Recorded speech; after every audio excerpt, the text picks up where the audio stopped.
Hello all and welcome back to another Hyp3rblue reviews of sorts. Instead of reviewing a video game, I've decided to take a look at an obscure gaming console. I'm dubbing this subsection of quote-unquote reviews Forgotten Consoles.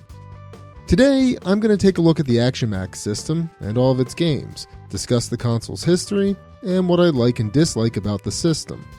Let's get started.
The year was 1987, a good year if you ask me. An American toy company called Worlds of Wonder was on top of the world after seeing a lot of success in their industry. Worlds of Wonder was founded in 1985 by former Atari reps, most notably the president of sales, Don Kingsborough, and former Atari employee, Mark Robert Goldberg. They found success in an idea that would later become a hit, the stuffed toy called Teddy Ruxpin. Speaking anecdotally, Teddy Ruxpin was a huge toy even years later.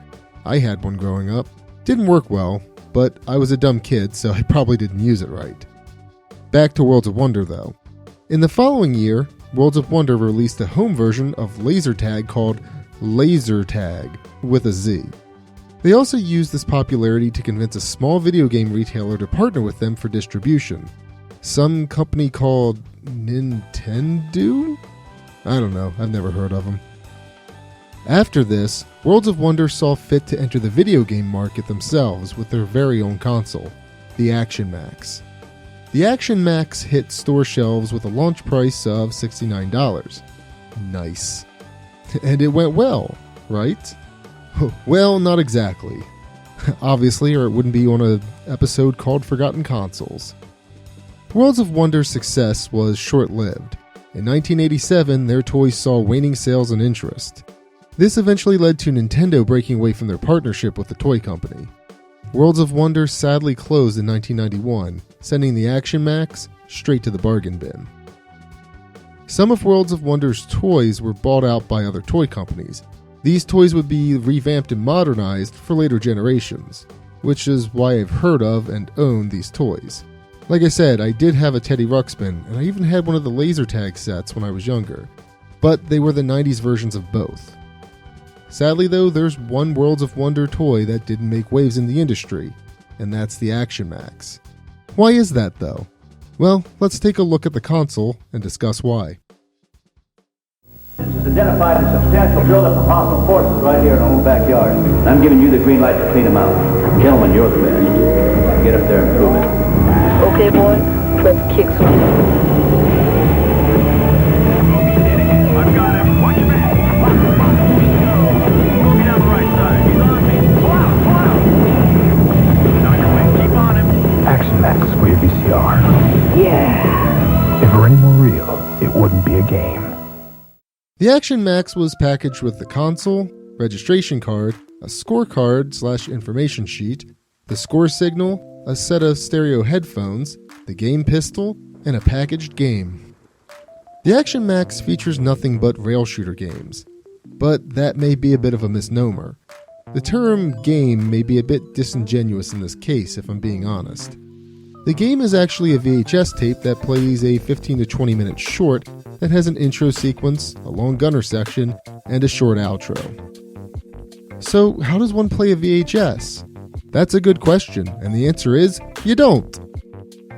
Funny enough, the information card states, The Action Max system is designed to play game videos from beginning to end.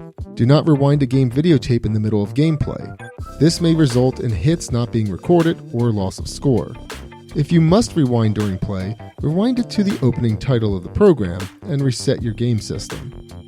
It's rudimentary, but understandable given it's a VHS. Although I guess players could just claim that they found secret bonus points somewhere. So, how does one actually play this system? Let's take a look at the console and discuss. The Action Max console is actually a very sleek looking design. There are two knobs on the console. One controls the sound that comes from the console, and the other didn't do anything for me. From what I've read, it was used to set distance between the player and the screen. There are also three switches for players to toggle.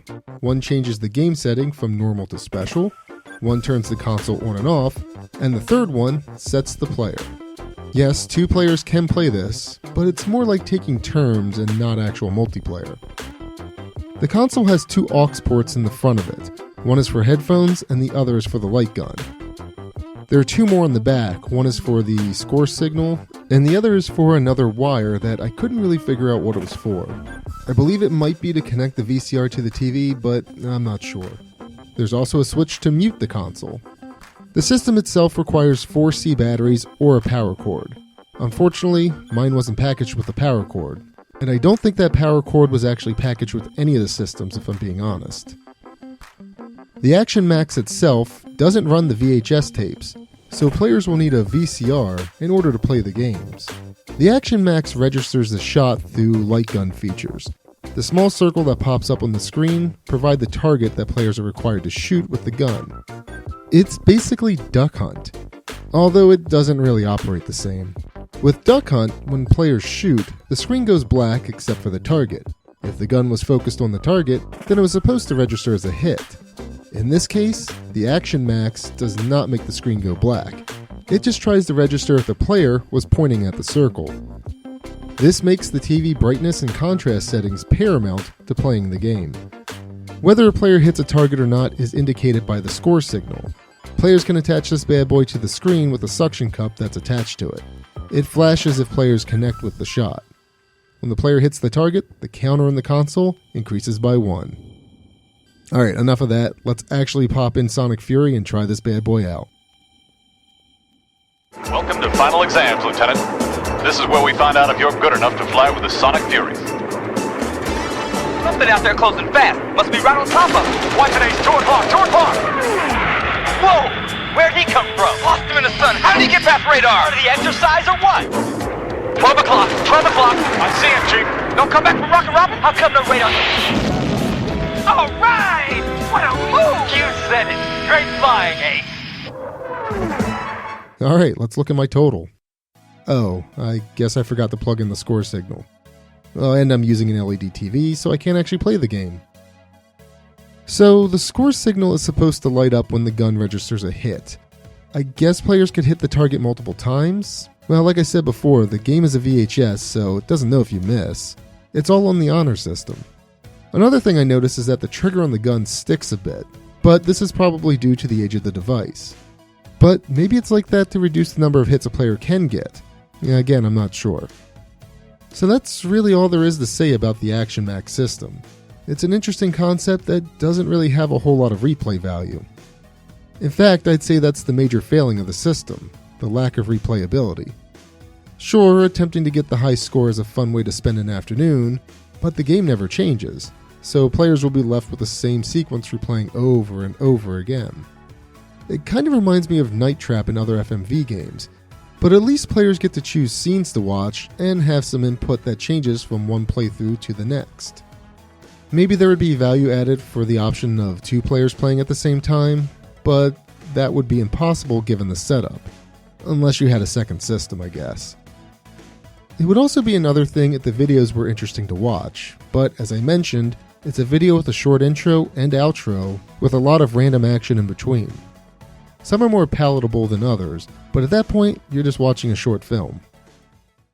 So, is that the end of the Action Max, given its short lifespan? Surprisingly, no. A special edition Action Max bundle was released with a VHS that contained footage from the movie Blue Thunder.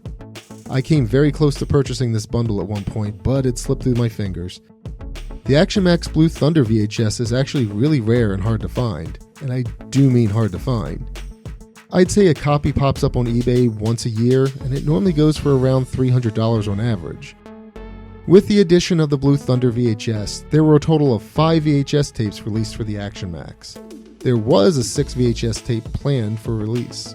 This one was going to be based off the movie Fright Night. I'm assuming it's based on the 1985 cult classic, but that's just a guess since nothing was ever released for the game, and that includes any promotions, footage, etc.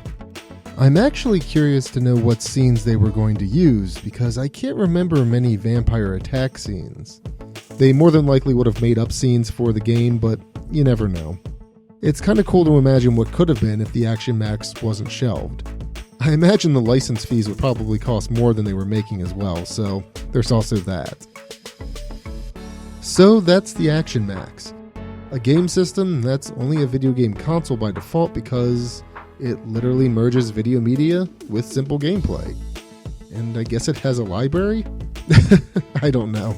It's certainly out there. Imagine what could have been if the NES wasn't as successful as it was. Would we have more VHS games? Maybe Coleco could have done something similar with beta tapes. Either way, it was a somewhat ambitious idea, but it arrived too little too late. I can see the Action Max standing toe-to-toe with Pong consoles or even certain Atari games, but definitely not Nintendo or Sega. At the end of the day though, we have a unique piece of hardware with a cool backstory.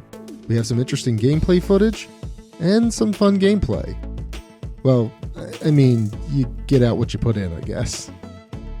So, what do you think of this VHS-style railgun game console? What VHS tapes would you have liked to see, either from a movie, show, or just in general? Let me know down in the comments. I hope you enjoyed today's video. As always, thank you for watching.